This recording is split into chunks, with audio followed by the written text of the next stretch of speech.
ಪ್ರಿಯ ವೀಕ್ಷಕರೇ, ದಿ ಹಿಂದೂಸ್ತಾನ್ ಗಜೆಟ್ಗೆ ಸ್ವಾಗತ. ನಾನು ಯಾಸೀನ್. ದೇಶಾದ್ಯಂತ ಕುತೂಹಲ ಎಬ್ಬಿಸಿದಂತಹ ಹರಿಯಾಣ ಮತ್ತು ಜಮ್ಮು ಕಾಶ್ಮೀರ ಚುನಾವಣಾ ಫಲಿತಾಂಶ ಈಗಾಗಲೇ ಹೊರಬಿದ್ದಿದೆ. ಹರಿಯಾಣದಲ್ಲಿ ಕಾಂಗ್ರೆಸ್ ಈ ಬಾರಿ ಗೆಲುವು ಸಾಧಿಸಲಿದೆ ಎಂಬಂತಹ ಲೆಕ್ಕಾಚಾರ ಇತ್ತು.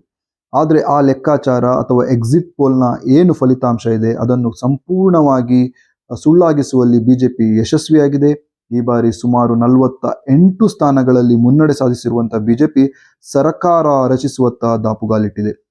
90 ಸ್ಥಾನಗಳನ್ನು ಹೊಂದಿರುವ ಹರಿಯಾಣದಲ್ಲಿ 46 ನಂಬರ್ ಮ್ಯಾಜಿಕ್ ನಂಬರ್ ಆಗಿದೆ. ಅದು ಈಗಾಗಲೇ ಬಿಜೆಪಿ ಕ್ರಾಸ್ ಮಾಡಿಕೊಂಡು ಬಹುತೇಕ ಸರ್ಕಾರ ರಚಿಸುವತ್ತ ಮುನ್ನಡೆದಿದ್ದು, ಮುಖ್ಯಮಂತ್ರಿಯಾಗಿ ಸೈನಿ ಸಿಂಗ್ ಏನಿದ್ದಾರೆ ಅವರೇ ಹೆಚ್ಚಾಗಿ ಅಲ್ಲಿ ಮುಖ್ಯಮಂತ್ರಿ ಆಗುವಂತಹ ಸಾಧ್ಯತೆ ಕಂಡು ಬರ್ತಾ ಇದೆ.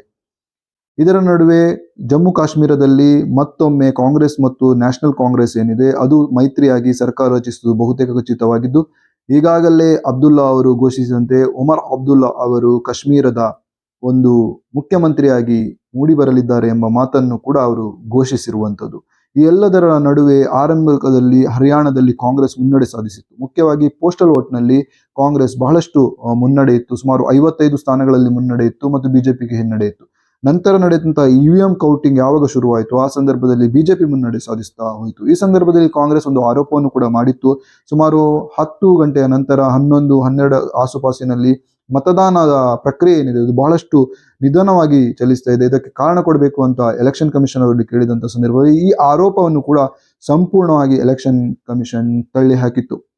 ಹರಿಯಾಣದಲ್ಲಿ ಬಹಳಷ್ಟು ಕುತೂಹಲ ಮೂಡಿಸಿದ್ದಂತಹ ಎಲೆಕ್ಷನ್ ನಲ್ಲಿ ಬಿಜೆಪಿ ಹ್ಯಾಟ್ರಿಕ್ ಜಯ ಸಾಧಿಸುವ ಮೂಲಕ ಮತ್ತೊಮ್ಮೆ ಇಲ್ಲಿ ಕೇಸರಿ ಬಾವುಟವನ್ನು ಹಾರಿಸಿದ್ದಾರೆ. ಇಲ್ಲಿ ಅತ್ಯಂತ ಪ್ರಮುಖವಾದಂತಹ ವಿಚಾರ ಏನಂತ ಹೇಳಿದರೆ, ಈ ಬಾರಿ ಕಾಂಗ್ರೆಸ್ನಿಂದ ಕಣಕ್ಕಿಳಿದಂತಹ ಕುಸ್ತಿಪಟು ವಿನೇಶ್ ಫೋಗಟ್ ಈಗಾಗಲೇ ಅವರು ಬಿಜೆಪಿಯೊಂದಿಗೆ ಬಹಳಷ್ಟು ಮುನಿಸಿಕೊಂಡಿದ್ರು. ಕೇಂದ್ರ ಸಚಿವರೊಬ್ಬರು, ಮಾಜಿ ಕೇಂದ್ರ ಸಚಿವರೊಬ್ಬರು ಇವರ ಮೇಲೆ ಲೈಂಗಿಕ ದೌರ್ಜನ್ಯ ನಡೆಸಿದಂತಹ ಆರೋಪಗಳು ಕೇಳಿ ಬಂದಿತ್ತು. ಇದರ ವಿರುದ್ಧ ವಿನೇಶ್ ಫೋಗಟ್ ಒಂದು ದೊಡ್ಡ ಹೋರಾಟವನ್ನು ನಡೆಸಿದ್ರು. ಅದರ ನಂತರ ಕಾಂಗ್ರೆಸ್ ಅನ್ನು ಸೇರಿದ್ರು ಮತ್ತು ಅದು ಬಿಜೆಪಿಗೂ ಕೂಡ ಸವಾಲಾಗಿತ್ತು, ವಿನೇಶ್ ಫೋಗಟ್ ಅವರಿಗೂ ಕೂಡ ಸವಾಲಾಗಿತ್ತು. ಇದೀಗ ವಿನೇಶ್ ಫೋಗಟ್ ಅವರು ಈ ಒಂದು ಪಂದ್ಯಾಟದಲ್ಲಿ ಮುಖ್ಯವಾಗಿ ಚುನಾವಣಾ ಕಣದಲ್ಲಿ ಅವರು ವಿಜಯ ಸಾಧಿಸಿದ್ದಾರೆ. ಒಂದು ಆರಂಭದಲ್ಲಿ ವಿನೇಶ್ ಫೋಗಟ್ ಅವರು ಬಹಳಷ್ಟು ಮುನ್ನಡೆಯನ್ನು ಸಾಧಿಸಿದ್ರು, ನಂತರ ಬಿಜೆಪಿ ಅಭ್ಯರ್ಥಿ ಮುನ್ನಡೆ ಸಾಧಿಸಿದ್ರು. ಹಾವು ಏಣಿ ಆಟದ ನಡುವೆ ಇದೀಗ ವಿನೇಶ್ ಫೋಗಟ್ ಅವರು ಹರಿಯಾಣದ ಶಾಸಕರಾಗಿ ಆಯ್ಕೆಯಾಗಿದ್ದಾರೆ. ಒಟ್ಟಿನಲ್ಲಿ ಕುತೂಹಲ ಮೂಡಿಸಿದ್ದಂತಹ ಹರಿಯಾಣ ಚುನಾವಣೆಯಲ್ಲಿ ಮತ್ತೊಮ್ಮೆ ಬಿಜೆಪಿ ಹ್ಯಾಟ್ರಿಕ್ ಸಾಧನೆಯನ್ನು ಮಾಡಿದ್ರೆ, ಇನ್ನೊಂದು ಕಡೆ ಸುಮಾರು 10 ವರ್ಷಗಳ ನಂತರ ನಡೆಯುತ್ತಿರುವಂತಹ ಚುನಾವಣೆಯಲ್ಲಿ ಜಮ್ಮು ಕಾಶ್ಮೀರದಲ್ಲಿ ಮುಖ್ಯವಾಗಿ ಕಾಂಗ್ರೆಸ್ ಗೆದ್ದು ಸಾಧಿಸಿದೆ.